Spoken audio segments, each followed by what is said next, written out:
Assalamualaikum warahmatullahi wabarakatuh. Sahabat Bang Dai, keren penampakan Museum Nabi Muhammad SAW di Ancol. Indonesia sebentar lagi akan memiliki sebuah kebanggaan dan kehormatan yang baru, yang berkaitan dengan syiar agama Islam. Apa itu?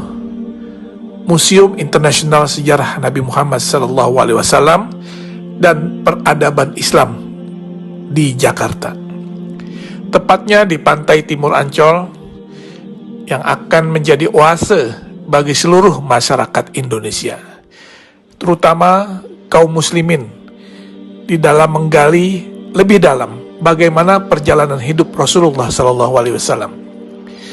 Peletakan batu pertama pembangunan museum ini yang seluas 6 hektar dilaksanakan pada bulan Februari 2020 yang lalu di lokasi yang dekat dengan pantai Karnaval Ancol. Museum Rasulullah di tanah air menjadi yang pertama dilaksanakan di luar Arab Saudi dan mendapat dukungan dari Yayasan Wakaf As-Salam yang bermarkas di Jeddah, Saudi Arabia, serta Liga Muslim Dunia yang berkantor pusat di Mekah, Saudi Arabia. Indonesia menjadi negara pertama di luar Arab Saudi yang memiliki Museum Nabi Muhammad SAW.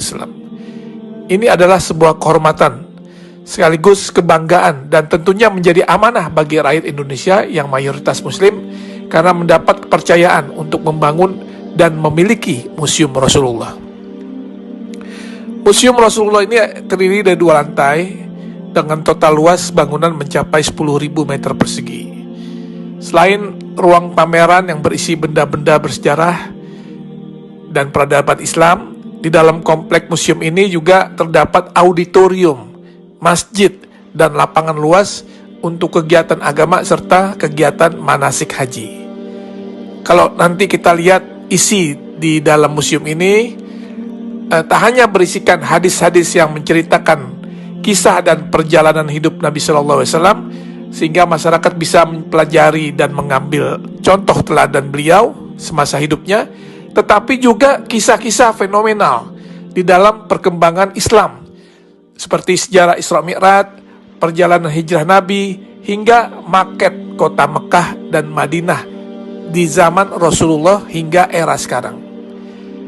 Sesuai dengan teknologi yang ada sekarang, maka tampilan juga diorama atau kisah-kisah serta benda sejarah sejak zaman Rasulullah akan ditampilkan di dalam 3 dimensi, sehingga siapapun yang melihatnya akan bisa mengetahui dan mempelajari dengan detail.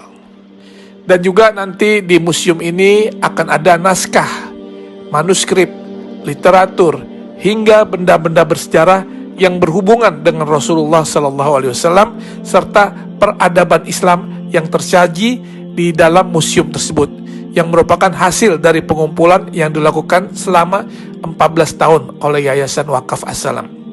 Insya Allah Museum Rasulullah akan menjadi ikon wisata religi baru bagi masyarakat Indonesia dan negara di kawasan Asia maupun Eropa. Terlebih lokasi yang strategis dan mudah diakses, museum ini juga akan syarat dengan wahana dan informasi edukatif yang dapat menjadi objek penelitian bagi mereka yang berminat kepada studi-studi agama, khususnya agama Islam. Tentunya dengan dibangunnya Museum Rasulullah ini akan menambah destinasi wisata religi di Jakarta, dan dipastikan Jakarta akan menjadi tujuan wisatawan baik dalam maupun luar negeri.